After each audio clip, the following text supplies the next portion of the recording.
The moment has arrived. I pushed the button. It's going to work. This is going to be scary good, man. I'm sorry. We're killing it. It's Maddie Levine with my good friend Dave Van Auken. Welcome to the Fight Banana Show. The ruthless one, Elle Dawson. Hey, guys. Our girl, Jillian the Savage Robertson. What's up? How you guys doing? Welcome to the Fight Bananas Show.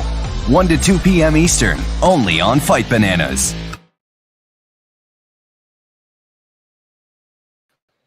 What's up, guys? How's everyone doing? Happy Tuesday. What's up, John Raffer? It's different in the studio, guys. Myself and John Raffer, the professor, in the studio. We're going to have a different Tuesday. Our girl, Maddie, and Elle are both traveling. Both their husbands are fighting. We got Grant fighting on UFC 302. Ross is defending his championship at Karate Combat on Friday. So, brother, what's going on, man? Oh, man, chilling. Okay. Just a Tuesday in a work week. You know what I'm saying? Man, end of the summer, man. We getting close, right? End of the summer coming. Real close. Very cool. Excited. It's hot in Florida already, so it's the summertime. Very true. Let me move that up for some reason. Man, you had a good Memorial Day weekend? No complaints. Went took one of my little boxers up to Atlanta. Had some fun up there. She did a little thing, and then took the drive back yesterday, and now we're back at it with the Fight Bananas family. I love it. How did the boxing match go? It was good. I thought we won. We didn't get the side of the decision I wanted. It was split decision. I thought it was close. I thought it was definitely our way. Yeah. But it's the boxing, it's the fight game. It is what it is. Yeah, either way, my girl went in there, showed out, performed against a girl that had 9 more fights than her, so double the amount of fights that she has. Okay, that's good. That's leveled up. Yeah, we leveled up one, and little Gianna Marc Antonio. Check out that name sometime. And she's doing her thing in amateur boxing right now, man. She's doing all right. Love it, man. Hey, I just saw them on there. Shout out to our official sponsor here every Tuesday, the Fight Banana Show Live. Shout out to them, Productive Athletics Club. You can go follow them on IG. I can't wait to wear that shirt. It's got that lightning bolt on it. Cannot wait. You shout out to those guys, man. I love what they're doing. They just had a really good post on Memorial Day. The whole scene. It was awesome seeing them doing their thing. But Memorial Day is awesome, man. It's one of the most underrated holidays to me. One, it's the beginning of the summer. Absolutely. It's like, let's go. The 3-day holiday. To me, it's always at the end of the school year, too. So a lot of great stuff coming up. And man, just shout out to everyone, of course, who sacrificed their, army, all that stuff, sacrificed their lives and everything. So shout out to the Memorial Day. But all right, we're getting into it right now, guys. Our guy is in the green room. Man, I absolutely love this guy. We'll talk about the when we first met, the energy that we went back and forth with. He might have some big news coming soon. Just one of those guys, a firecracker. Absolutely fun to watch. Let's get him back on the show. It's been kind of like 4 or 6 months. Let's get him on. Our main man, Randy Costa. What's up, brother? Dave Van Auken. What's up, bro? How you doing? What's up, man? That's my guy, John Raffer. John Randy. Nice to meet you, What's up, my guy, John Raffer? How you doing, bro? Good to meet you too, brother. Man, all right, Randy. A lot to get into, a lot of fun stuff, but I always love taking it back, man. The first time we met, so behind the scenes a little bit, I talked to Dean Toole, and your name came up, and a lot of good stuff came up, but I never met you personally. And our girl, Maddie Levine, who does a lot of stuff for us here at Fight Bananas, she's known of you and did some stuff with Cage Titans or whatever. And he's like, yeah, man, Randy's good people. I'm like, hell yeah, let's go. So as soon as I met Randy, he was with his boys. It's a very pressure week, the media day week and weight cut week. But, I love that energy. You were giving me magnetism back. I was like, let's go. I was pumped. Huge fight with Jason Knight. Probably, that fight still lingers to this day. It's probably going to follow you for your whole career. But it was just great, that energy in Biloxi, Mississippi, brother. That was an awesome time. Yeah, man. I appreciate that love, too. We exchanged many messages since then. Yeah, man, you've always spoken positive things about me and brought great energy, man. So I'm happy that I could reciprocate it, and I appreciate you, bro. Awesome, man. Much love. All right. First and foremost, anything I hear some tea leaves. There's some things brewing. Can you speak on anything or say some stuff, or what's kind of happening in Randy Costa's fight world right now? I don't want to say anything before the boss says it, but we're making some moves, man. It looks like I'm gonna be signing a multi-fight deal with Gamebred, Gamebred Bare Knuckle. So that's exciting as fuck. That's in works right now. Looking at whenever their next show is, you should have some big news about that. I'm sure you've heard a couple little things about that. So very super excited about it. Excited to get this ball rolling again. And can't wait for the big guys to drop the news, man. It's gonna be a good one.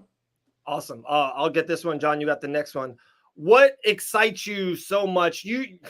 Randy Costa, Game Bred Bare Knuckle MMA is like peanut butter and jelly. It's one of those matches made in heaven. You don't almost maybe didn't even know it until you did it or till you kind of felt it. And with everyone, the people, the scene, me, I work for them. They sign my check, so I got nothing but love for them. But do you feel the same way? Why is it so much spaghetti meatball for you? Randy Costa, Game Bred Bare Knuckle MMA. It's the craziness factor, man. It's that whole thing. I mean, I was extremely vocal about everything in the, leading up to the Jason fight, how it was never in the plans, this, that, the other thing. But the thing that drove me the most was how crazy it is. I mean, MMA is completely wacky anyway, right? But then you take the gloves off and it just makes it even crazier. And I don't think that I necessarily fit the mold of like if you're gonna draw a bare knuckle fighter, you're probably not gonna draw somebody that looks like me or talks the way that I talk or any of those things. So I feel like it's a wide open market, and I feel like it's that I can make a lot of noise in Game Bred Bare Knuckle, and especially with my style, I think it's very complimentary of the bare knuckle of the bare knuckle stuff. Because I mean, you watch any of my fights, there's no secret. I'm like a bat out of hell from the beginning. It's inflicting as much damage as I can, right? I'm sprinting. I don't know how long I'm gonna last for, but I'm gonna sprint.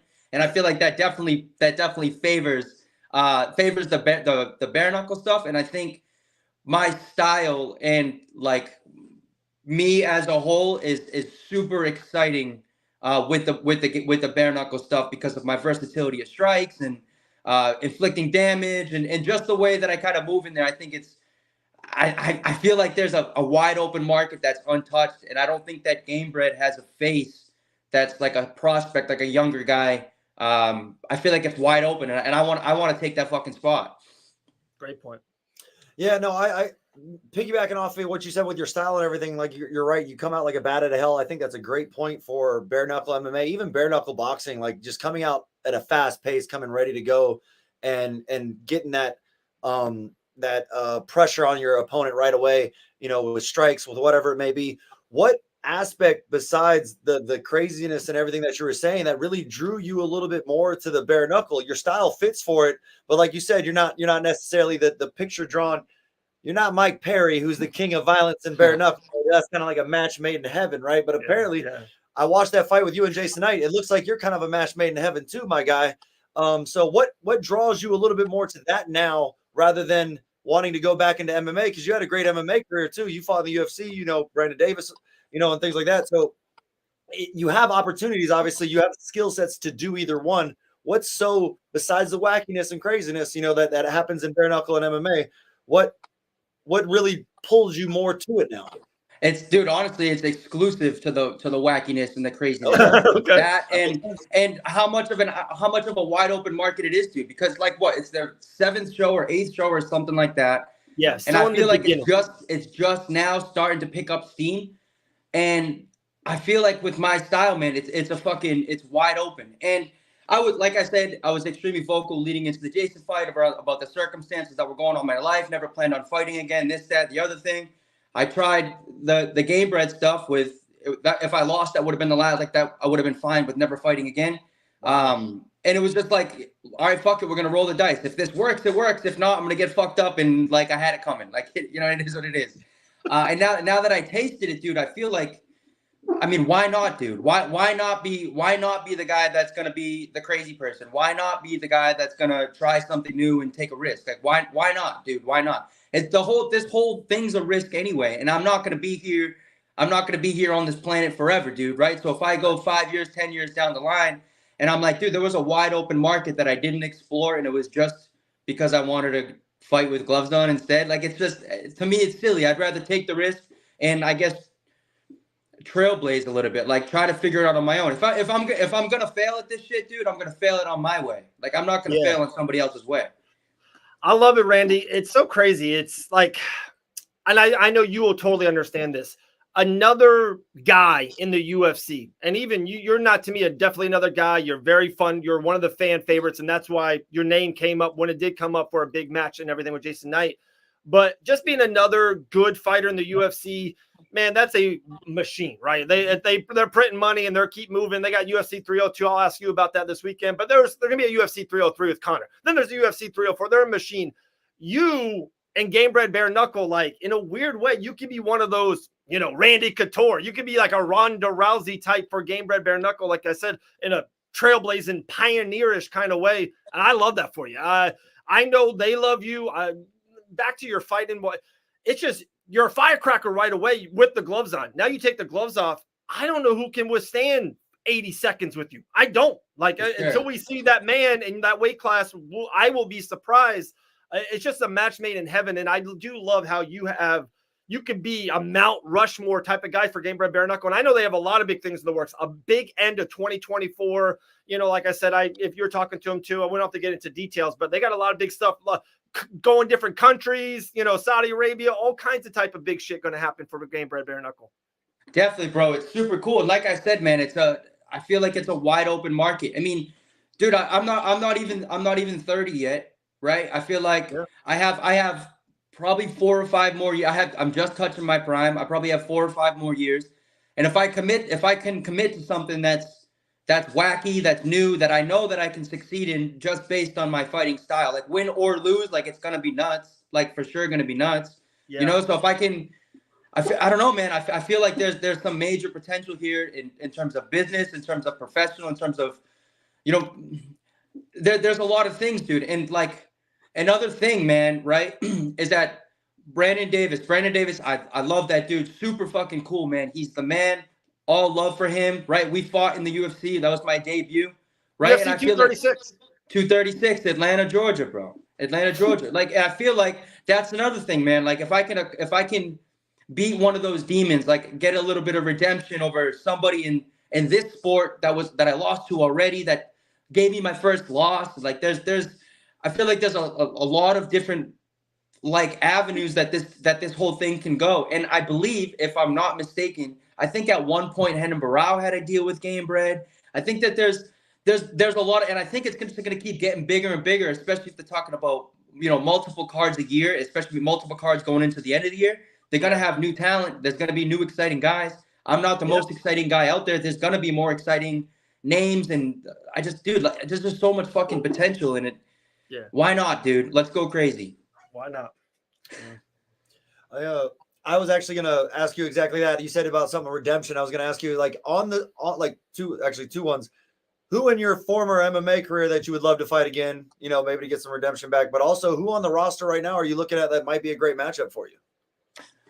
Whether it be exciting or just something you can win. Either way. Yeah, I mean, like I said, it's all love and respect to Brandon, but that's a fun one, man. That's a fun one.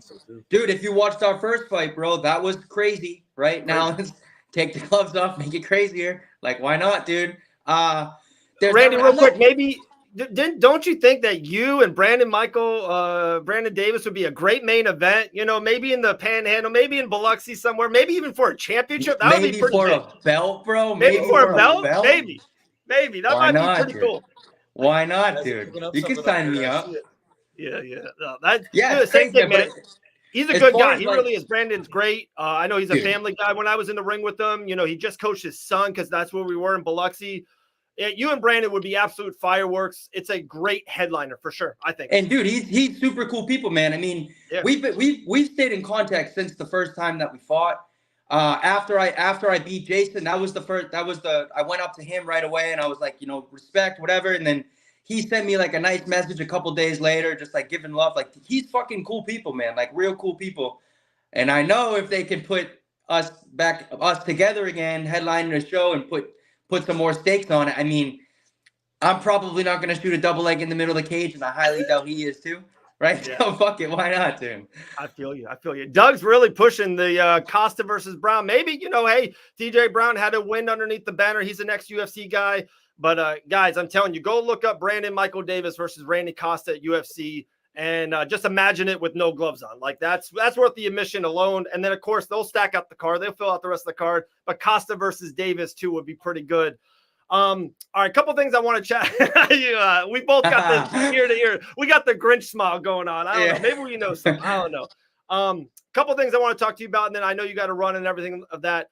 After your fight in Biloxi, I saw that you went travel. Where you went to Costa Rica? Is that right? Initially, yeah, I went to Costa Rica. I was there for tell me about the whole travel. I loved watching your stories and through your social media with you traveling everywhere. Hit on that. Yeah, dude. So pretty much right after the fight, bro, everybody like fucking get back in training, do this, and I'm just like fucking hold my snorkel, bro. I'll be right back.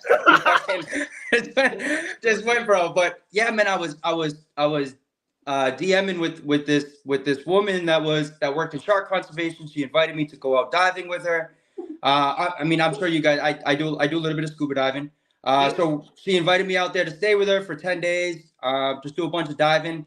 And push come to shove, bro, I found myself fucking 5 months in Costa Rica, traveling around, married, bro. It's crazy, all over the place. And we fucking, yeah, we just did a bunch of stuff in Costa Rica. We went to Guatemala. We hiked an active volcano, camped on top of a volcano. That was crazy. We went to the Galapagos, bro. It's just like a bunch of just saying, fuck it, man. Let's just keep going. Just keep going and keep going. I kind of apply like the same mindset with taking the fight that I applied to kind of live in my life. I don't really give a fuck about what anybody has to say about anything. If it's fun, then you can count me in for it. I love it. So like you start DMing, be like, hey, can I dive? And then all of a sudden, a couple months later, you're diving into marriage, brother. That's social media 2023, 2024. Life comes at you fast, bro.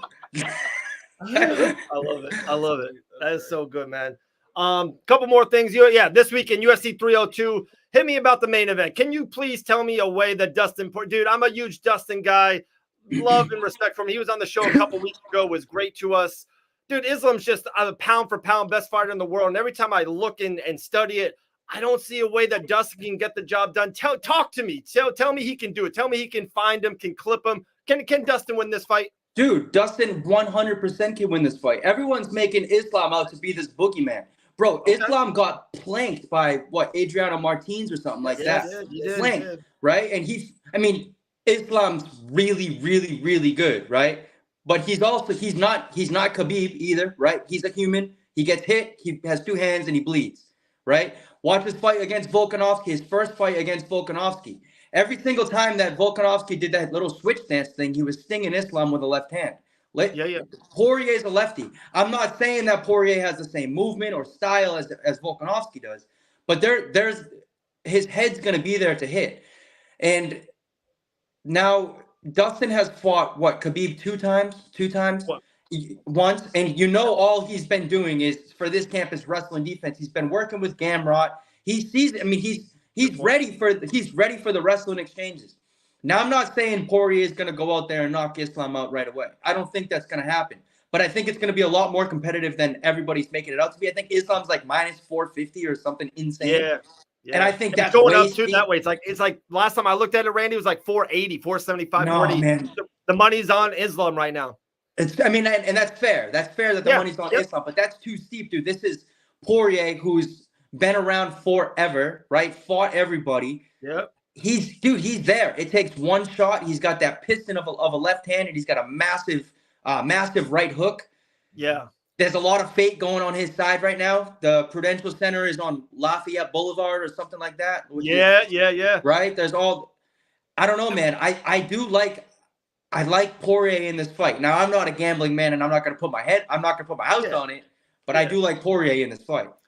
Couple other fun things, and then John have the next question. Couple fun things. Dustin Poirier, dude, you're the fighter. You can maybe tell me this is complete bullshit or this is something. The man is 6-0 in the month of June. Maybe something about it being in the summer. His daughter's out of school. I don't know. 6-0 in the month of June.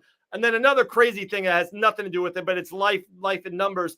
Paulo Costa has been on 4 cards with championship fights. All 4 fights, the title has switched. That man's the boogeyman. That man switches championships for some reason. He's the co-main event against Strickland. We'll ask you that in a second. But there does feel something. Usman said this, and I actually thought it was funny because Usman and Islam's under the same management group, and you think they would be tight. I know they're tight in real life. He just said something about Dustin. When you're that close, sooner or later, you're going to get in the house. You keep flirting with the girl little by little, sooner or later, you're going to get her number. It's just one of those things. It seems like Dustin's been there. Seems like a lot of good momentum, good mojo, whatever you want to say. I don't know, man. I'm hoping. You know what I mean? I'm thinking something crazy could happen. And confidence, dude. I mean, he's just coming up. When was that Benoit fight? February or March? Yeah, February in Miami. Yeah. Right? And that was all-time high right now. Right? And that was a massive shot. He probably felt very disrespected going into that fight because of who they matched him up with. and now he's on the door of another title fight this weekend. Man, I like it. I think he's hungry. I think he's pissed off. He opened up a lot about the struggles with his mental health that he had after the Gaethje fight. After the Gaethje fight, after that loss. Yeah. You know, he's obviously in a much clearer headspace than he was maybe back then when he fought Gaethje. Something's in the air, dude. I like Poirier this weekend. I do like, and I'm pulling for him, dude. He's one of the good guys, bro. Yeah, he's one of the good guys. He is. I mean, I agree.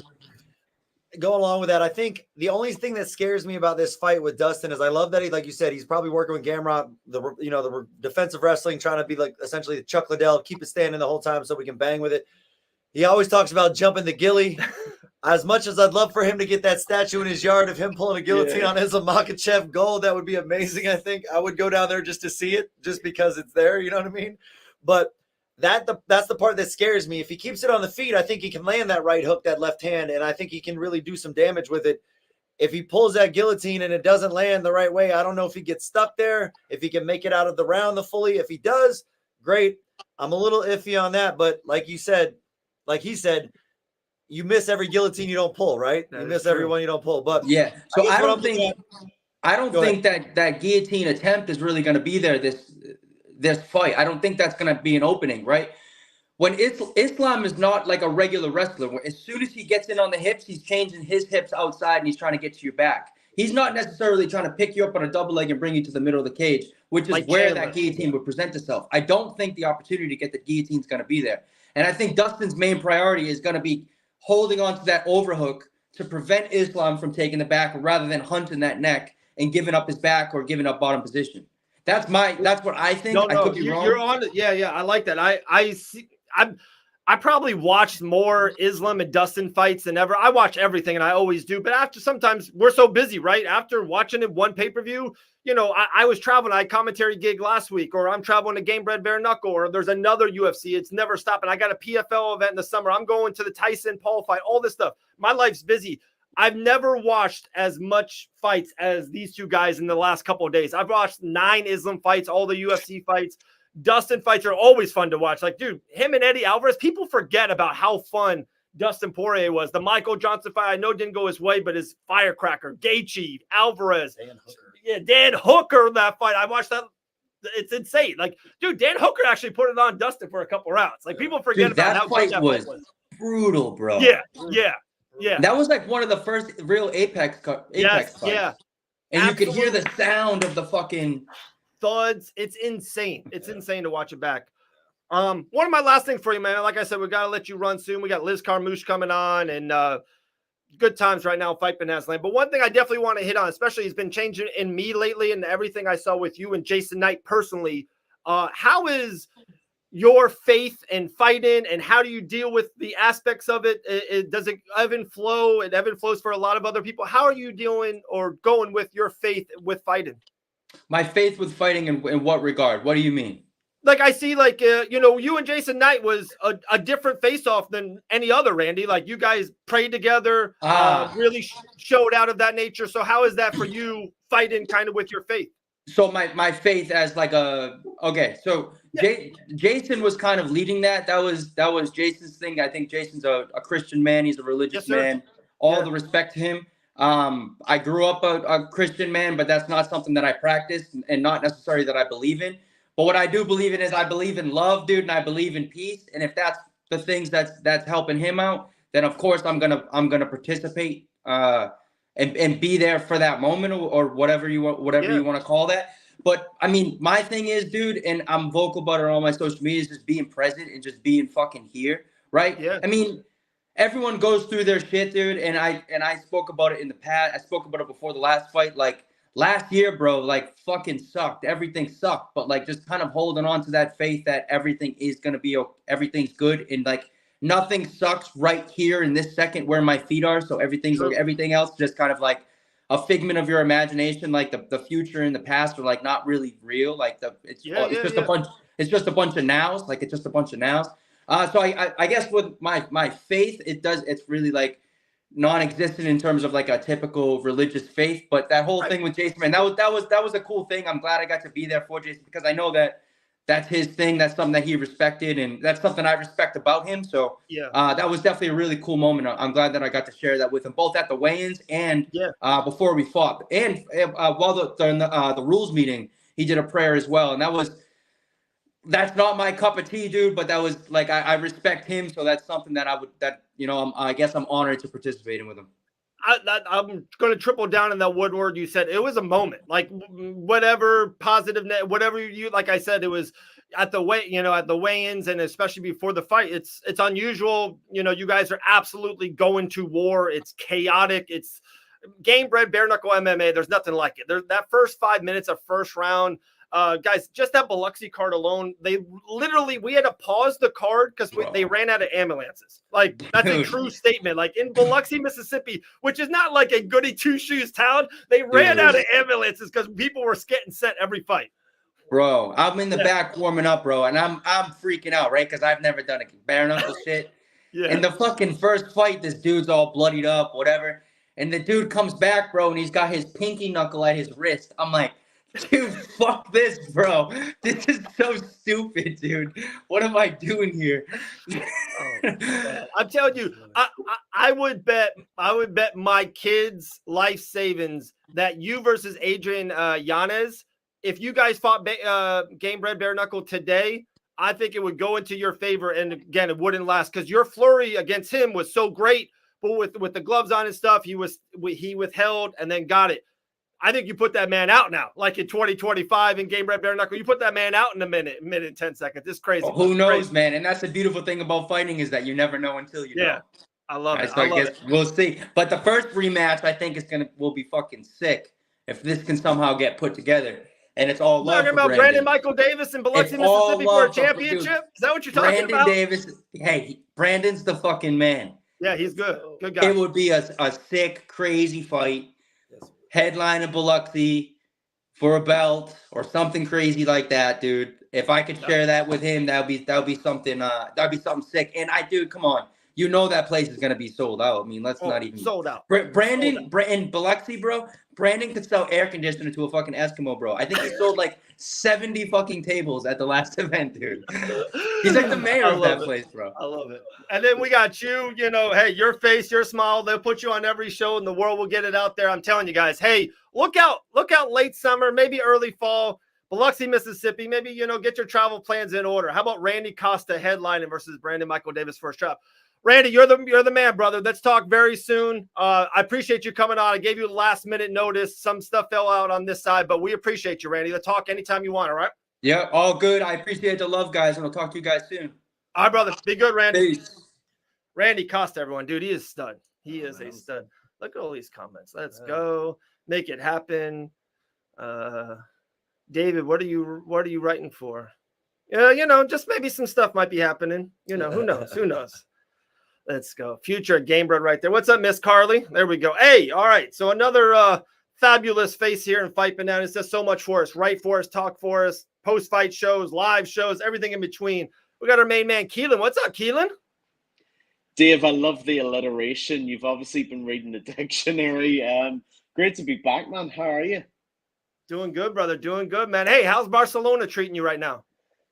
Dude, Barcelona is a beautiful city. Let me just say, by the way, ladies and gentlemen, if you've got plans to go on a European holiday, make Barcelona somewhere towards the middle top of your choices because it is a really, really nice place.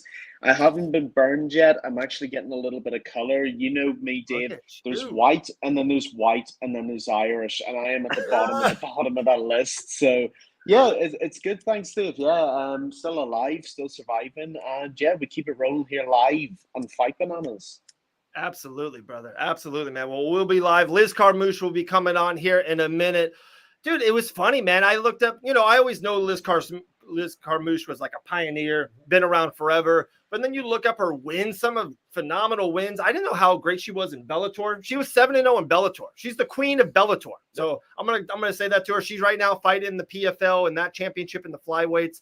And of course, she had that amazing fight with Ronda Rousey, the first female fight. Yeah, it was super close. Yeah. I want to talk. I want to ask you, like, Liz, Did you think you had it? Everything, brother. Everything changes if she wins that. Like everything the Spider-Verse. My boy's favorite movie is the Spider-Verse. If Liz gets that choke on Ronda Rousey, the multiverse is so different. But all right, fun thing for you, brother Keelan. And like I said, Liz will be on in a minute. Me and John, we had this fun little thing back and forth, an idea.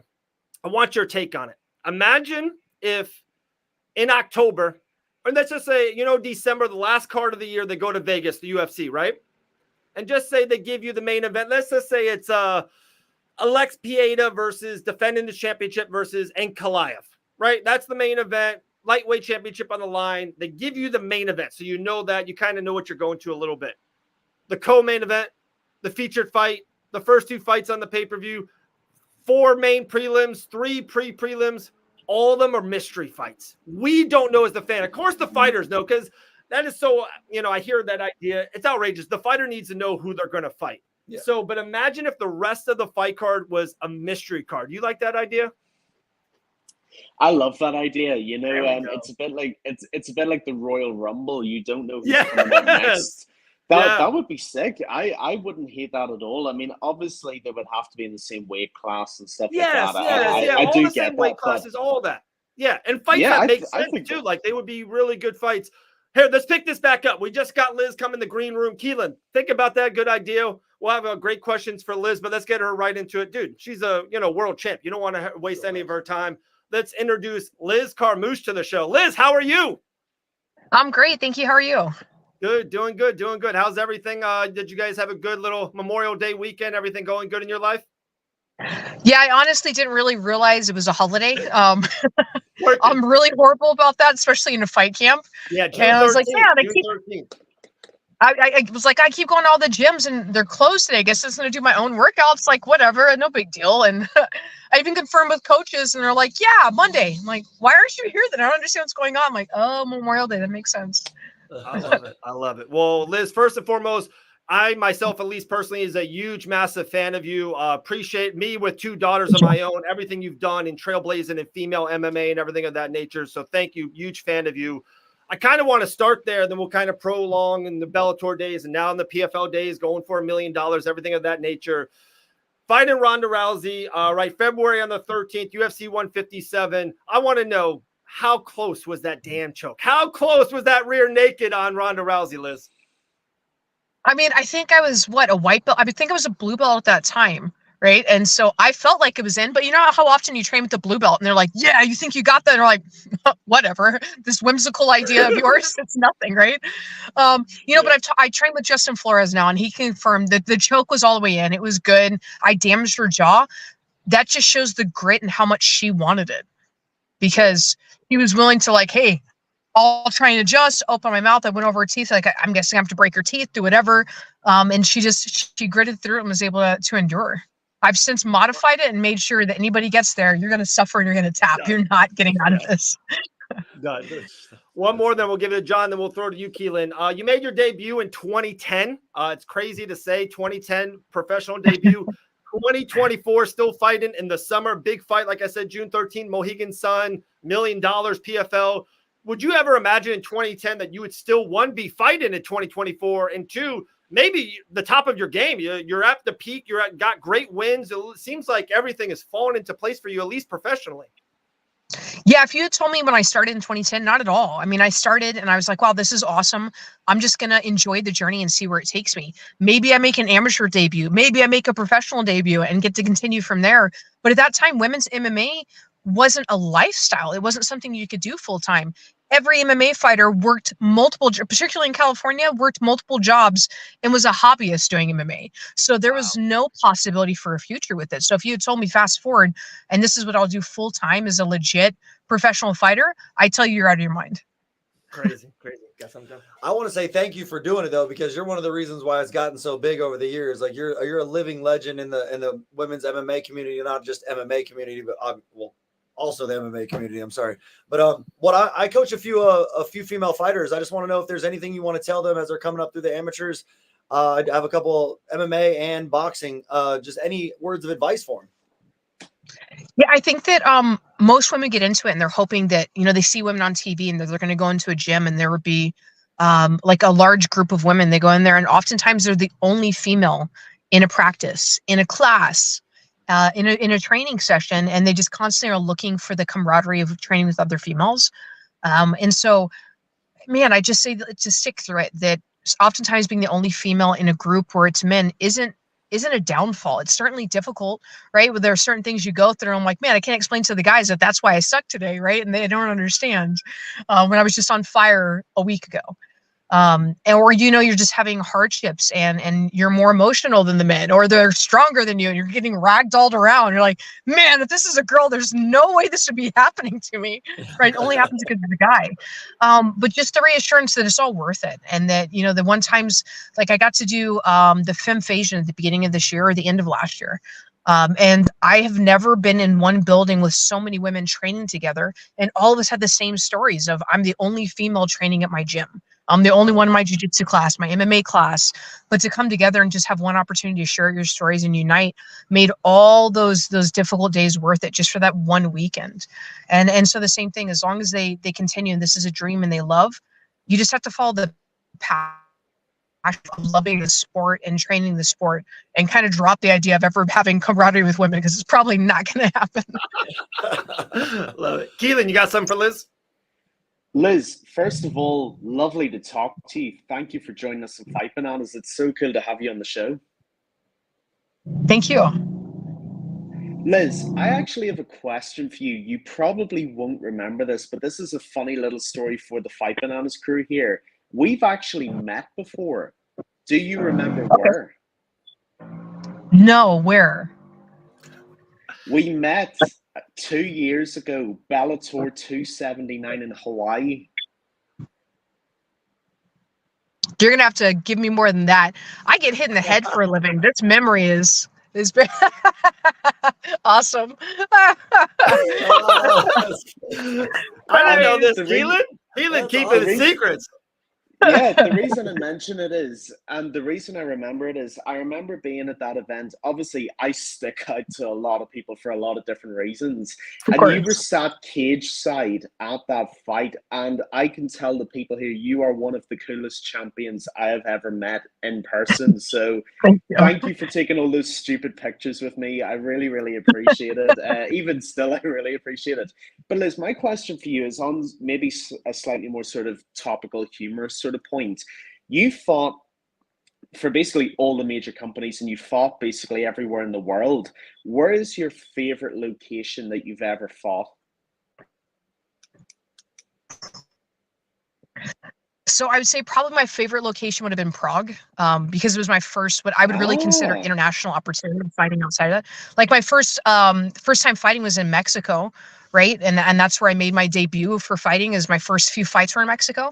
But Prague was my first time getting to really use my passport and travel internationally and get that experience of trying to learn a new language, new culture, new food, and really get to put myself in a new comfort zone and hear an entire stadium booing against me, legitimately not knowing, coming up when I'm in the Mexico stadiums and everybody's booing against me, it fueled me. And I was like, that's okay, I'm going to finish her.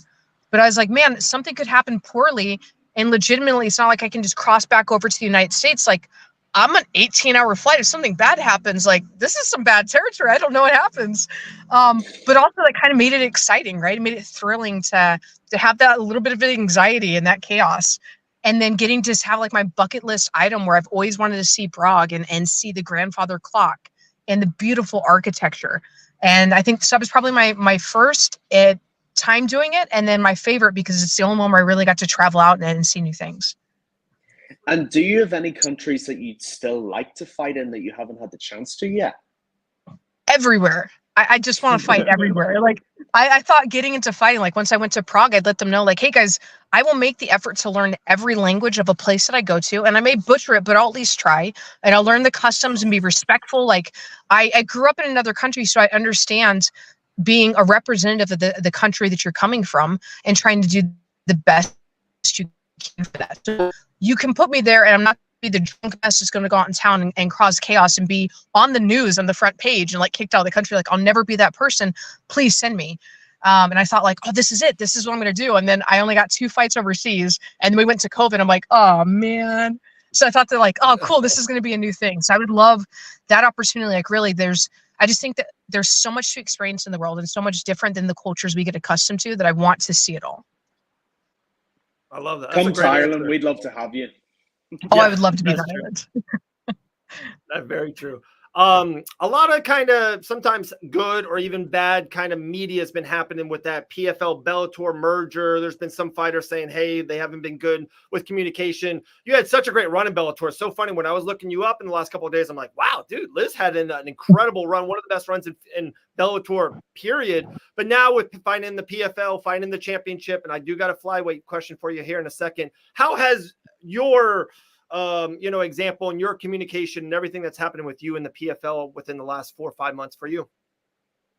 Yeah, everything's been relatively smooth. I do feel like there were some hiccups along the way, but having been a part of Strikeforce when they got bought out by the UFC and getting literally zero communication, like that's kind of makes it really easy when your standard is all the way down here. Anybody that exceeds even a little bit, right, is you're like, oh wow, this is great. So I'd set the bar really low, and PFL far exceeded that.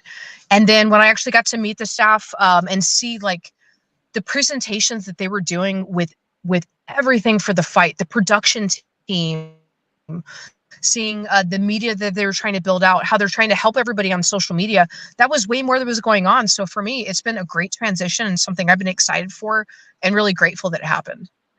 Very cool. Very cool. I got one more, then John, we'll go back to you then, Keelan. To me, there's yourself, probably the bet-in favorite in the flyweight PFL championship.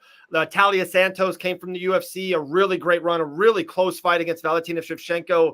And then there's Dakota. Dakota's the young kind of maybe mystery girl that we've been seeing. It seems like, and they're keeping you three apart for a reason.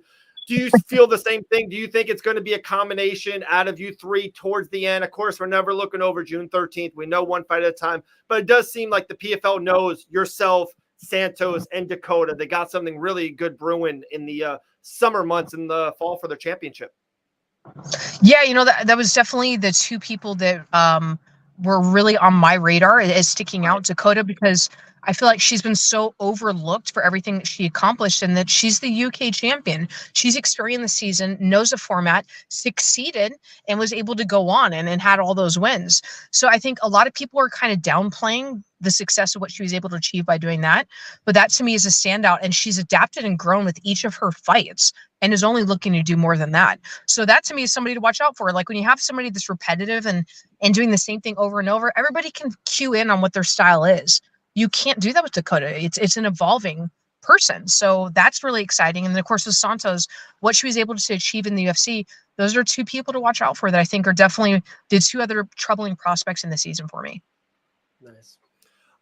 So I'm gonna go the other route. I'm gonna say, so you go through, you wipe these two chicks off the, out of the way. You win the $1 million. You're sitting high, pretty.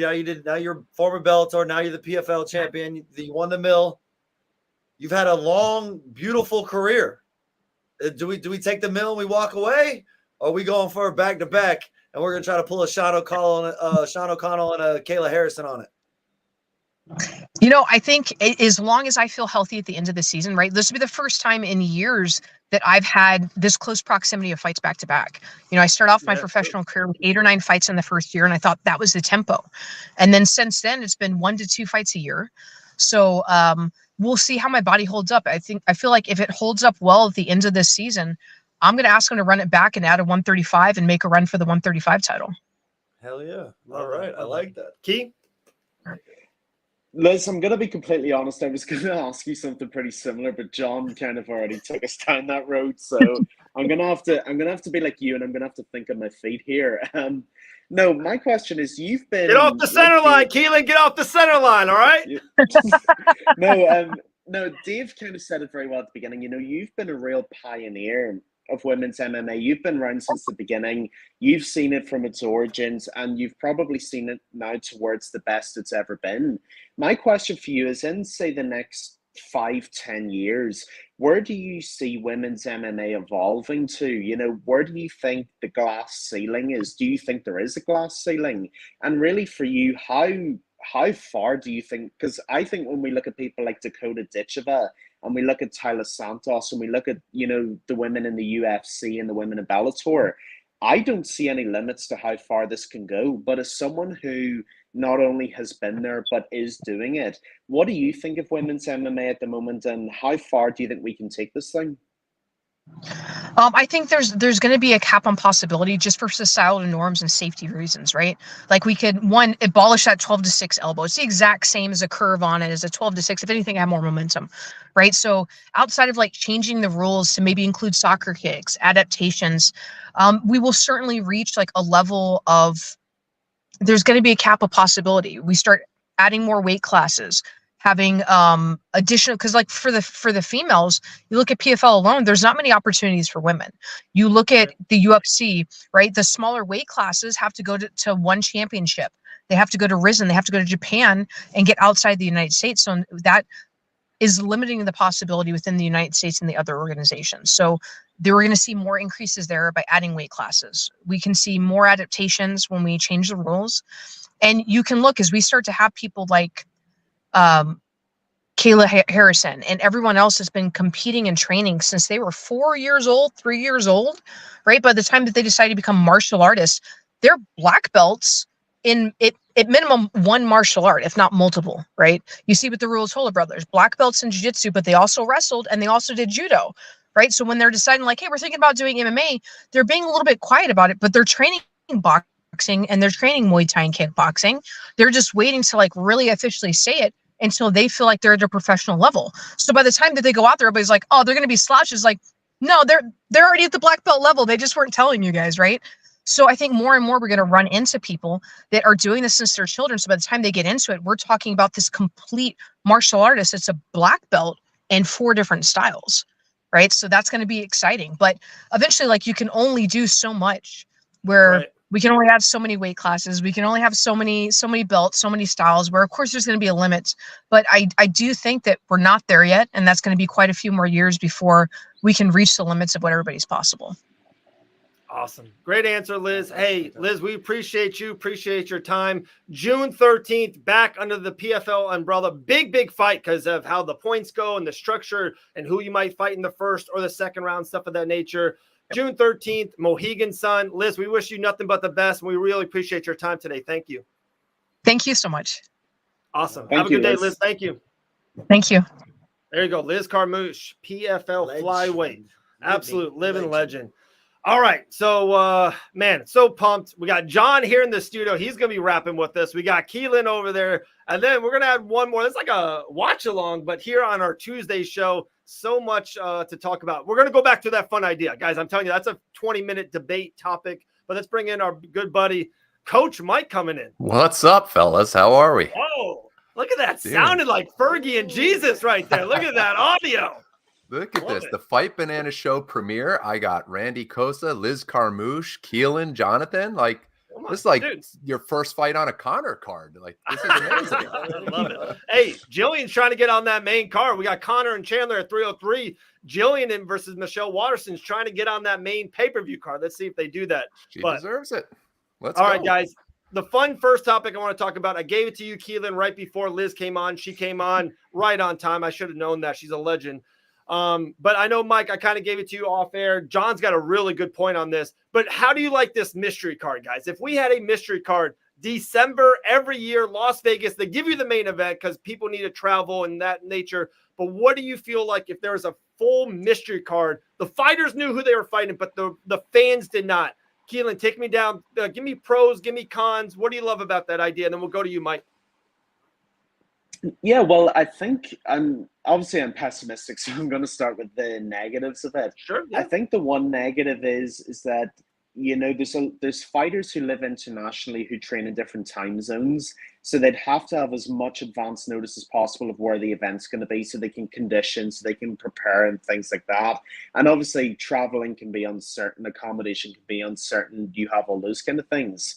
The other thing I'd say as well is that it would have to be planned so meticulously, so far in advance, that you'd have to make sure that rankings make sense, people don't get injured, you know, all those kind of things that can and often do go wrong. Yeah. But that being said, that's being pessimistic. In terms of being optimistic, it could be ridiculously fun. Yeah. Oh, we're losing you, Keelan. No. Oh, he's frozen. Hello? Oh, you're good. Keep going. You're good. Oh, we're alive. Good. Yep. So yeah, it could definitely be a lot of fun. And Yeah. you know, like I said to you guys, it could be like the Royal Rumble. You know, you just got guys coming out of nowhere. You have no idea who you're going to face. And yeah, and I think the other big advantage to this format, maybe now more than ever, is that because fighters are more well-rounded than they've ever been, fighters are going to be more prepared for who their likely opponents will be. It's not like, for example, it's 2010 and you have a kickboxer who might face a wrestler who he's had no chance to prepare for.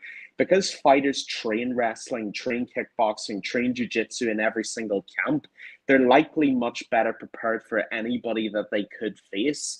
So realistically, this idea is more feasible and more possible than ever before. Mike, what do you think about it? I love that answer. Those points are great. You know, aside from the logistics of it, from a fan's point of view, yeah, I mean, the Royal Rumble example is really, you know, whether it's the glass shattering or the song that plays or whatever it is, you see Sinead O'Connor come on and all of a sudden Connor's walking. You know, like the crowd just falls out. Yeah. Same thing, you know, whoever it is, whoever your favorite guy is or girl is, you just look up on the Jumbotron and they're making the walk now and you didn't expect to see them. Like from a fan's perspective, that's really cool. It's an awesome idea. Logistically, tough, really tough, because nobody can keep a secret in the UFC. Yeah, it would be super tough. John's got something. All right, so I'm going to literally give this on a silver platter to the UFC right now. You can do this in December. Call it your holiday surprise or present package, like Christmas, holiday, whatever you want to do it. It's going to be the surprise underneath the tree, right? All of the logistic things you're saying are very feasible because they own their own facility called the Apex. Ooh. Right? And you do it in Vegas. You don't make it anywhere different. You just do it in Vegas because you have the control of the whole town, right? UFC can say, hey, we're fighting at the MGM, we're fighting at T-Mobile, whatever it is. Everybody's going to be staying at this one hotel. We will be shipping you quietly from the under the ground, the garage, to the Apex to get your training done. And every fighter is going to know who they fight. We're the only one that's going to be out of the loop. Yeah, the fighters know. So Grant Dawson knows he's fighting Matt Favola. Yeah. He knows. We don't as fans. Yeah. Like, we don't. So, like, MMA shows and MMA outlets don't know the fight. The fighters do. So, like they said, they'll be training in the Apex, but no cameras are allowed, no Fight Bananas, no MMA junkies there to tape anything. We as fans, third fight of the night, boom, Favola comes out. You're like, oh, who's he going to fight? Then we start thinking in our heads, like, real quick, who's it going to be? Because, again, Keelan, great point about they do need to match up. They need to make sense. It can't just be a debut against a Hall of Famer. They got to, you know, it's a real fight card. They just don't announce it. They just don't announce any of the fights. And the reason why that works also logistically with if someone falls out, you're not worried about what the next big spot has to be filled. You lose your co-main event, you can throw somebody in there. You already told him. You already gave him the biggest main event possible. Let's say Tom Aspinall, John Jones, or Pereira versus somebody, right? Or Pereira versus, you know, Tom Aspinall, he's third weight, whatever. You give us the best main event you can give us that sell us that one way or another, we're all going to get the pay-per-view for this dude, right? Like, let's take Tyson Fury, Usyk. The undercards weren't that great.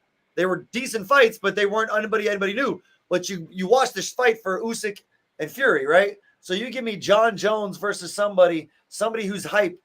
The undercard logistics can fall into place when somebody pulls out because all you got to do is say, hey, I'll toss you this amount of money. Yeah. There's going to be an extra bonus because you're fighting secretly or whatever like this. You can't put anything on socials. Boom. We can fill this card out, you know, pretty easily and keep it fluid.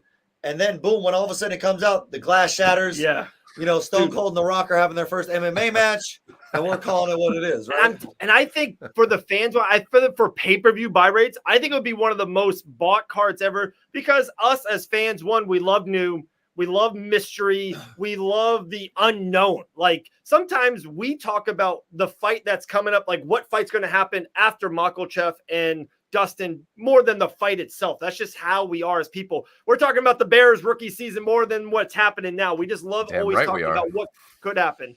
I think it would be big pay-per-view numbers, like huge. I think it'd be one of the most watched live events in UFC history. And guys, John especially, I know how we sell it. I know what the tagline is. Oh, give it. Given that it's a lottery, given that we don't know what's happening, UFC Sin City, roll the dice. Yeah, right. Galen! Right. Roll And the dice. that's it right there. That's exactly what Roll we're the talking about. dice. And then the best part about that is piggybacking off of you. Vegas would love this. The prop bets that would be coming out for this would be unbelievable. Yeah. This would be huge. UFC, you're welcome. Dave and Fight Bananas Company and everybody did it again for you. We did it. We did it. Official corporate partners of the Ultimate Fighting Championship. I know. For real, bro. We just gave you the Mike, give me some more takes that you like about it, dislike about it, some more questions. Keep the conversation going. 5 minutes, we're gonna go all in UFC 302. That's next, guys. But yeah, so the two points that I was thinking of when you were talking about boxing is like you show up to a boxing match, you don't know who the undercard is going to be. If you do you care? You know, like no offense to those guys, but oftentimes it's the two big names selling it. So it's sort of that model that you're buying it for the two names, right? So and then you go up and it might be fire. So I think UFC generally does a better job of that than boxing. Of but course. that's kind of like, okay, yeah, like the third fight from the bottom might be fire and we weren't expecting it. We came here for the two big names. And then the other thought I had, and I think it's more of a stretch, is like NFL. Like you go to see the Bears Packers or you go to see Giants Eagles. You don't know what's going to happen. You know, there's going to be a good game. You know, like you don't know every play. You don't know every possession, every quarter. So you're going there for the game. It's more of a stretch, but you don't know how it's all going to go. You don't know the ebb and flow or the energy of the stadium or how it's going to go. So I think as fans, we like that aspect, and this could add a little bit to it on top of the fights themselves. Yeah, guys, imagine, like, just real quick, Keelan, I'll let you go next. And I know Jose retired and maybe he's going to come back, but imagine if literally he was a part of it and he was just on Brazil and you hear the song, like you hear the Jay-Z song that Run This Time Tonight. Yeah. It's like, oh my, is Jose Aldo fighting? Like, I just think stuff like that. Remember, imagine if you hear Uriah Faber's walkout song. You're like, are you kidding me? The place would blow up. And that's what I think the WWE does so good on a like week-to-week show. You don't know the lineup. It just comes out and the music pops and like people freak out. They're like, oh my goodness. Yeah. So imagine if you would hear some cool songs. Of course, Poirier's too big not to main event it, but like you hear some of these people's songs that people do have a kind of a thing with. People would lose their minds, I feel like. Yeah. Go, Keith. Guys, if we're doing this during the holidays, I've just had our second great branding idea. Every few days or so, the UFC website has a clock and a graphic in the shape of an advent calendar. Yeah. And every couple of days, a window opens that reveals an aspect of a fight. So good. Yes. I love it. Oh, I love it. That'd be dope. Like little small hints. It could be like lightweight bout. These girls are gonna bang. Yeah. You know, one of our fighters is from Brazil. Yeah. Brazil flag, dude. Oh my god, I love it. I love it. Bro, again, you open one, it's just hot sauce. You're like, oh yeah. Yeah. Oh, that's great. So that's cool. Great. All right, guys. Yeah, that was. I'm telling you, it's one of the best ideas ever, and I just think we took it all to the next level. But let's hit on UFC 302. Let's break this down for 15, 20 minutes. I saw someone earlier, I believe it was Doug. Doug's a good guy here in Fight Bananas, always in the comments. He mentioned like the prelims. The prelims are awesome for sure. We got Phil Rowe and Jake Matthews. We got our guy Grant Dawson, fighting Joe Selecki. But guys, this main event and co-main event, it doesn't get much better. I don't know why I'm hooked on it. Poirier and Islam in the main event. Let's start there, Keelan. I'm trying to talk myself into any way Dustin can win this fight. We're huge Dustin people here in Fight Bananas land, but we know Islam is the pound-for-pound fighter on this planet. Keelan, any way Dustin pulls this off? Well, if anybody can, Dustin Poirier can. And that's the way I sell it. And look, I'm going to be honest. I'm like everybody, Fight Bananas. I love Dustin Poirier. To me, he's the embodiment of what's so good about our sport. You know, he represents it better than anybody. The guy's a champion of his community. He's a champion in the cage. He's a champion out of the cage. The problem is that Dustin fought Khabib and couldn't get the job done. And Islam is a more dangerous version of what he couldn't already beat. Yeah. And I just don't know. There's nothing I want more, but I gotta be honest, it's a 1 in a million shot. It really is a 1 in a million shot. Islam's going to have to get reckless, leave some distance. Poirier's going to have to catch him with an uppercut or something and try and finish the fight that way. But 99.9 times out of 100, I just think Islam gets this done, unfortunately. However, pressure makes diamonds, and there's no bigger diamond than Dustin Poirier. Good tagline there.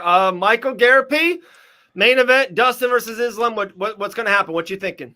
I mean, those are all the points, really. I mean, everyone wants to compare him to Khabib and how Dustin did against him, and Dustin's a better fighter than he was then.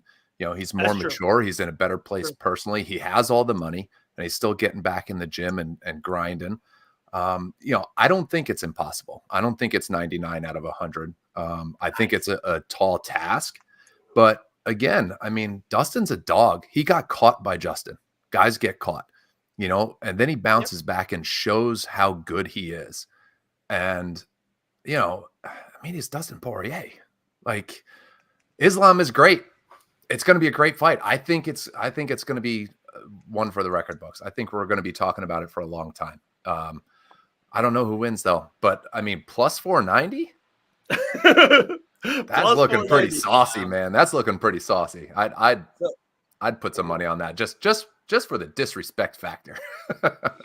Yeah, I feel you on that. I'm gonna put a little something on Dustin just for that. Yeah, plus, yeah, there's no way I'm not betting on Dustin. Knowing me, that love to put big parlays together, I'm betting on Dustin, right? Hey, $3. So one thing with this is, you said it's 1 in a million. You're like, it's 99 out of 100. You know that there. I'm lowering the odds.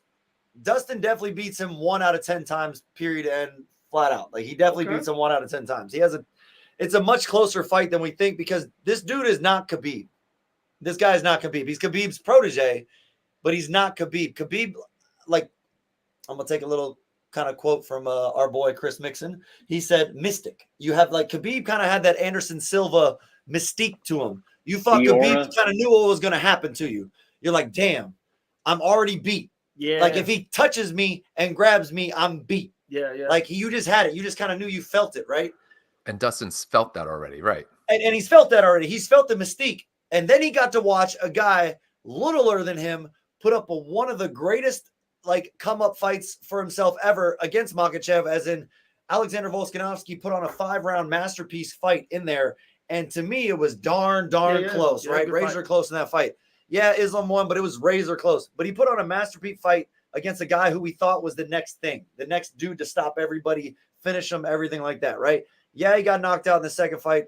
I'm not really worried about that. This is a bigger man. That head kick isn't going to be so easy to land on Dustin as it was on Alex. But if Dustin does the right things, if Dustin can interchannel his Chuck Liddell, not get taken down, don't really jump any gillies, that uppercut you're talking about is going to be there if Islam puts his head anywhere. And we've already seen Islam get planked, like Randy Costa said earlier. He got planked. He got flatlined by Adrianis Marquez or Martins. Adrian Martins. I'm sorry. Thank you. Okay. So it's definitely possible. And I think, you know, I always go back to this one. They say Mike Tyson, Ali, who do you take in one fight? I take Mike Tyson in one fight. I take Ali in 10. In this one fight, with everything on the line, with the Cinderella story, bases loaded, bottom of the ninth, Yankees are down to the Red Sox, and Derek Jeter's up to bat. Who are you betting on? I'm betting on Derek Jeter. And this is a guy, like you said, pressure bust pipe, but pressure makes diamonds, right? Dustin doesn't have a pipe to bust. He's a diamond already. I feel like we're just going to go see that he might walk away with this Cinderella story, and I can see it happening. So I'm going to go on record saying I'm calling Dustin all the way. Love it.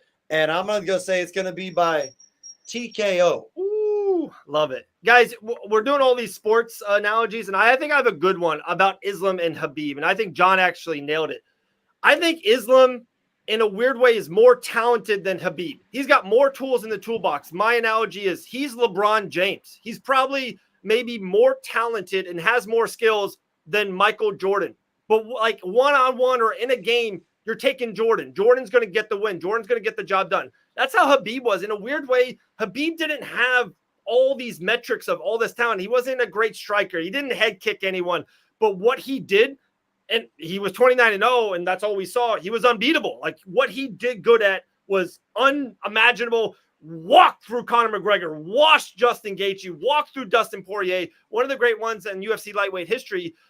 Islam has got more skills. Islam's throwing head kicks. Islam strikes. Islam is more of a grappler, scrambler base.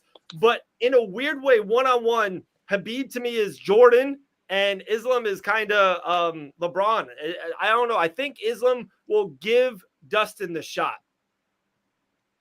I think so. Guys, to use the sports analogy, and we're going to go back to the baseball analogy, actually, because I got to check John on something here. You'll see where I'm going with this. If this is clutch, bottom of the ninth, bases loaded, we're not going with Derek Jeter. We're going with the greatest clutch player to ever play. Big Papi David Ortiz. Oh my out God. to right field. Oh Gary my. Sheffield. We'll see you tomorrow night. Joe Buck. That's who Dustin Poirier is. Good point. Out of here with this Derek Jeter nonsense. No more. What if I said Don Mattingly instead? What if I said Don Mattingly instead? One of the greatest hitters ever. What if I said Don Mattingly? I don't think he played in the playoffs. Don Mattingly, he didn't play. That's when the Yankees were bad. But no, guys, these are all good points, all good sports stuff. I love it. No, hey, I agree in a weird way. There is something funny and magical. There's something there about this card. I don't know. It's in the summer. It's in America. Islam doesn't fight in the USA a lot. There could be something funky. If Dustin gets the job done, real quick, I want 15-second answers from all three of you guys. Is this the best story in UFC history? If Dustin wins the championship, his wife is in the cage, his daughter's in the cage, he wraps the gloves, puts it down, has the title, walks away, retires the main event, being in the pound for pound best fighter alive today. Is this the greatest story in UFC history? Keelan, Mike, John, run. If Dustin wins his title at UFC 302 in New Jersey, USA, he is second only to Michael Bisping and Michael Bisping alone. Bisping won the title with one eye at the age of 40 plus, but Poirier is an inch and a bit away. If he wins, the second greatest Cinderella story in the history of combat sports. All right, Mike? I mean, you have to look at where he's been. He's been in this game for so long. He's fought everybody. I mean, you go down the list of who he is. I mean, he walks away probably one of the best fighters in the history of combat sports just because of who's on his resume. And if he walks away with the non-interim belt, I think you have to argue for it. Absolutely. John? So I like Keelan. I like what you said. I think Michael Bisping is going to reign as the best one yet as the overall MMA story. But this by far is America's best MMA story. 100%. Oh, without question. Because we can go Brandon Moreno's story to get a championship after he got cut, everything like that. That's a hell of a Cinderella story. And then also Charles Olivieri that was just getting beat down and everything like that. That's a hell of a Cinderella story. Those guys are up there for top 4 stories ever. The best one for America for sure, 100% is Dustin. And I'm not going to lie, you can interchange Brandon Moreno, Dustin, and Charles Olivier, wherever you feel fit to put them in those stories, because those are incredible. But Bisping's number one. The older he was, the eye the way it was, I completely agree with you that way. That's just remarkably and unbelievable. But Dustin solidifies our American Rocky story for us. Do you know what I'm saying? It'd be the modern Rocky. It was Rocky MMA story. For MMA. Yeah. It's what and Warrior he's literally it's Dustin. And he's literally fighting Ivan Drago. Yeah. Yeah. I mean, it really comes down to that. Yeah. You know, and we've watched him grow up. MMA story in America for sure. Yeah. Such a good one, guys. Such a good one. I was going to go to the co-main event, but this is a great question. Christopher J goes, if Dustin wins, if he doesn't retire, who's next? I think a lot of people think Islam right away. To me, we posted about it on Fight Banaz. Justin Gaethje trilogy, absolutely. I think he would love that fight. I think the UFC would love that fight. Gaethje versus Dustin trilogy. You ready for this one? I think both guys could walk away. It's like winner, loser. Both guys retire. Best BMF, lightweight, American vets. I think Dustin versus Gaethje. I'm going to take this one right now. All right, take it. It's not Justin versus Gaethje because there's one more belt out there he's never tasted. Woo! It's called Max Holloway's BMF. Wow. And you just finished the guy that finished me. Wow. Come put both online. I'm going to walk away with both of them before I retire. I like that That's too. Like I said earlier, he has all the money. He keeps grinding. He needs legacy fights. This is a legacy fight. And I agree. If he wins, he gets one more legacy fight against Max. Strap that BMF and walk away. There's no better answer. Guys, there's only one fair way to settle this because this is too sick. This is getting too good now. Triple threat octagon ladder match, BMF lightweight titles high above the octagon. Yes. Winner takes all the marbles. I Winner don't care. takes all. Oh wow. I love it. All right. Main I love event of the Vegas mystery card. There you There you go. go. There you go. On the advent calendar, he shows a ladder match times 3. Yeah. I love it. Maddie and Elle's gonna rewatch this show. They're like, "What are these boys talking about? They're just talking goddamn shop Just for a an bunch hour of and a dudes half." being Laugh our bros. asses off. Let's go to the co-main event real quick, guys. Paulo Costa and Sean Strickland. In a weird way, this fight's being overlooked because the main event's so great and the rest of the card is so good. So much people are talking about it. But Strickland Costa to me is awesome. I love this fight. Keelan, Mike, John, let's start. What are you guys at in this fight? Who do you have winning? What intrigues you? Yeah, it's actually a very interesting fight because there's a lot of interesting implications for the division as a whole. I think with Paulo Costa, I thought he was very impressive against Robert Whittaker last time out. He was much more impressive than the time before. His cardio had improved. His power looked tremendous. And overall, I was very, very impressed. The problem is with Sean Strickland, you have got the Terminator basically facing you, not necessarily that he's indestructible, but that he's just not going to stop coming forward. You're going to have to put him in the ground to stop him. And this is really a case of firepower versus durability and who's going to win out over that. I personally am leaning Sean Strickland at the moment. I just think his cardio and his ability to just keep going and keep going and keep going, I think that might just win out at the moment, but a very, very good sleeper fight and one that I'm very intrigued to see. I'm guilty of having called Pollock boring recently, so I got to let you know that I don't think this is going to be a boring fight. He doesn't fight often, and some of his fights have been but I think this is fireworks. I really do. I agree with Keelan. I think it's power against defense, against a tactician. I think this has a really good chance of being a rock solid fight with fireworks. Could go to sleep in first round, could be 3 rounds of banging. I don't know. I'm really intrigued and I'm looking forward to it because I think it's going to be fireworks. Love it. The thing that people are saying is like, with Sean Strickland, he's so technical. He's his defense is so good. But where you see that he does well against is where he goes against counter fighters that he can keep the pressure on, that then he can play the 1-2 shot defense, the shoulder roll, everything like that. But when you get a guy who throws punches in bunches like Paulo Costa, There you go. That's his cousin. He throws a little bit more of the 3 to 4 to 5 punch combinations when he's in there. He doesn't just throw the 1 and 2 looking for the one bomb like kind of Izzy does or someone else. I think we're going to get fireworks. You're going to see the durability of Strickland, but you're going to see him get touched more than what you would normally think for the fact that Paulo Costa is going to throw more than 1 to 2 punches. He's going to put some punches together. He's going to sit there like strong in his stance, and he's going to try to, land some power shots. I think what it comes down to is, can Costa get him to expose that chin and catch it? Or is it, I'm going to be able to have cardio for these 3 rounds and be able to touch him up for 3 rounds? Because like you said, Strickland's not going to go away unless he gets dropped. Costa's not going to wrestle him. We know that. We've already seen that in all of his MMA career. He's not wrestling unless he ultimately has to. Right. So that's not happening. Strickland isn't doing it, even though we know at certain times in his career he should have. He's not going to do it. So we're going to stand there and watch a banger. Yeah. But can Costa get to his chin, or can Strickland withstand the onslaught that is going to be Costa when he puts that pressure? Because Costa's not going to allow you just to walk him down and throw single jabs and right hands and do what you do. He's going to fire back with some missiles and some kicks, some big power body kicks. And I know we talk about how Sean Strickland can check kicks and things like that, but when you got a big man throwing a big kick to your body and your hands are standing like this, that hurts after a while. Your arms don't work as well as they normally want to do, and that snappy jab doesn't come off as much. So it's going to be a little bit more of a barn burner than I think people lead on to. Now, both guys can implement their strategies, but I think if the only way it becomes a more boring one-sided fight is if Sean Strickland gets to implement his strategy way more than Paulo Costa. If not, we're going to see some fireworks, fellas, and we're going to see some hard-hitting stuff.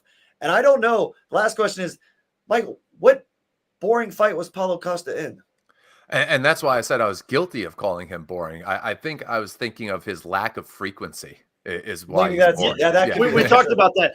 Yeah. He doesn't fight often. So this is actually the closest time since the Whitaker fight. And even coming from an L, I'm actually really happy Costa's fighting and back. This is a really good spot for him. And with that being said, I think I'm leaning Costa. For some reason, I think he's been too active in his whole career. And that's why, like, he never gets in a rhythm in his fights. He's always fights the best guys. He fights Whitaker. He fights Izzy. Romero. Yeah, Romero, of course. Yeah. He fights nothing but the top tier guys.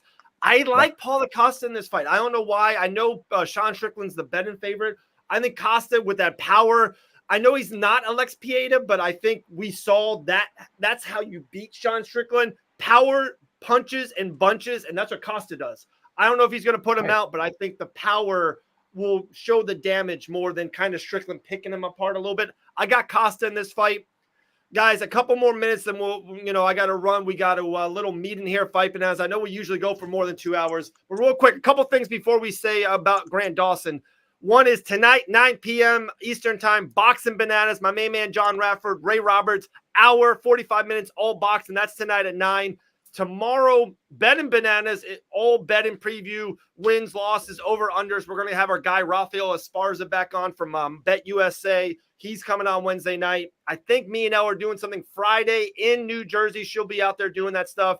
And then next Monday is Christopher J's first show here under the Fight Bananas banner. Monday around 8 p.m. Monday night, Christopher J, cage side of Christopher James, will have his show under the banner. So we're busy. We got a lot of stuff going on. Yes, sir. Our guy, Grant Dawson, Fight Bananas family's fighting. Joe Selecki, a big thing. Like I said, I don't want to give all the stuff. I know what's going to happen with him, coming up. But he does have something big about ESPN, Disney, Star Wars. Something big is going to happen at Grant Friday. It's going to be very, very cool. So I'm pumped for him. There's a big opportunity, big fight. Joe Selecki, prelims. There's a reason why he's on a kind of good spot here at UFC 302. So my question will start with you, Keelan. When does Grant Dawson get the win in this fight? Well, first of all, ladies and gentlemen, I'm going to add a quick bit of context to this. If you're not following Ellen Grant Dawson, first of all, why are you not? What are you doing here? Go and follow them straight away. If you go and look at Elle Dawson's Instagram story, I think they're watching Return of the Jedi as we speak. So go get some Star Wars. Yeah, I'm telling you, I just saw it a minute ago. Go follow them. I'm telling you, there's some fire content on there. Yeah, I think Grant Dawson's going to put on a really good performance here against Joseph Selecki. Beginning of the second round, I think he's going to get his rhythm, he's going to get his flow, and I think he's going to get that TKO. So Grant Dawson, the KGD, not the KGB, completely different concept. I think Grant Dawson gets... We're not about the KGB here. That's not the thing we're on. But yeah. We're anti-KGB here at Fight Bananas. We're anti it, all right? Yeah, all right. Mike exactly, Garrity, when does Grant Dawson get the win? Man, I mean, that was the perfect answer. So I'm just going to go, he gets it done, catches him 35 seconds round one. Wow. First big three, no feel out. I love that. Before we go to John, our main man, Rafael Esparza, just messaged me. Grant Dawson's the second biggest favorite on the card now at minus 450. Second biggest favorite. Islam's number one. Grant's number two. John? First out, awesome job. If Elle and Grant are watching Return of the Jedi, second greatest sequel to ever come after, because the first one was Empire Strikes Back. That's the best. That's the best. That's the sequel. I know that's the sequel. Ever. So your Empire Strikes Back more than Return of the Jedi? Oh, no. Okay. Empire Strikes Back as far as the movie they're itself. on a plane. They're on the plane watching it. Oh, they're ready. There we go. Dude, they are ready. No. I'm telling you. Friday, watch out. ESPN, Grant Dawson, Star Wars. That's all I'm saying. That's all I'm allowed to say. But watch it. I'm piggyback with Kaylin. I literally, as you were saying the words, second round, I was thinking TKO, middle of it, not necessarily the first half of it, but I would say past 3 minutes, he gets it done in the second round. He gets out of there early. TKO or submission? TKO. TKO. Wow, a lot of TKO. It starts out as a submission. Dude gets out of it, and then he just bang, bang, bang. I love it. I love it. There we go, guys. Huge Fight Bananas show live, guys. Huge shout out to Randy Costa. Love us some Randy Costa, dude. Big things are happening. Maybe I told you. I don't know if I know, but Biloxi, Mississippi, Brandon Michael Davis could be an interesting championship fight. Maybe. I don't know. Liz Carmouche, living legend. Fought Ronda Rousey, PFL, Bellator. Love us some Liz Carmouche. Thank her for giving up her time. And then, boys, this was a hall pass for us all. We love it. John Radford, Michael Garrity, Keelan. I forgot to even mention Michael and myself, Saturday night, UFC 302 watch along, multiple free giveaways. Our girl Carly on the partnerships has got like 5 different companies that will be giving out free t-shirts and free coffee, all kinds of stuff. We'll be doing that Saturday night, 302 watch along. Who knows? We might have some people join us after their win. Maybe some Grant Dawson, maybe the Diamond when he wins the championship. Who knows what will happen? Right. Who knows? Yeah, Keelan, anything else? I know you want to say something, Keelan. I see it, Keelan. I can see it in your soul. Yeah, listen, I'm just going to say, if the Diamond gets the job done one last time on Saturday night, I will be in a bar somewhere in this beautiful city that we call Barcelona. I will be calling into the show from said bar in Barcelona, probably several pints of alcohol deep, and we are going to celebrate the fact that Poirier has got the dub. Ladies and gentlemen, you heard it here first. You heard it here worst. It's happening. We'll see you next week. And we'll accept that call, Keelan, but you screwed up. You said if instead of when. It's when he wins. There you go, when Coach. he wins. There you go, Coach Garrity. We love it. Right. I don't know if you can see us Floridians. Me and Michael got that Memorial Day glow on us. I'm loving this. A little bit. We are sunned out. Yeah, I got that white person trying not to die outside glow. Us redheads, we got to protect ourselves, man. This man knows the struggle.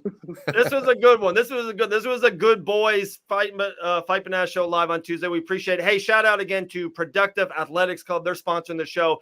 Our main man, John Rafford, joining me in the studio. I'm loving this. We'll do this more often.